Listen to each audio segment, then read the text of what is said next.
Scan for Sovi, your AI bestie. I got your back. Calculus problems like this piecewise function analysis are actually super simple if you follow these 3 quick steps to check continuity and differentiability right now.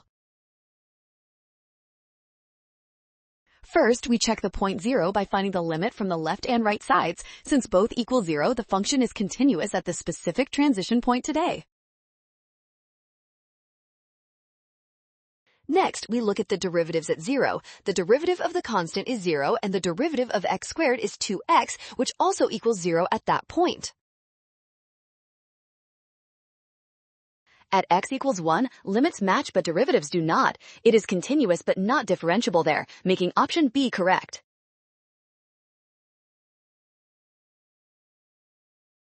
Well done! Scan the code. You can learn better with Sovi. Avoid a rush by checking signs. Always trust the given steps for success.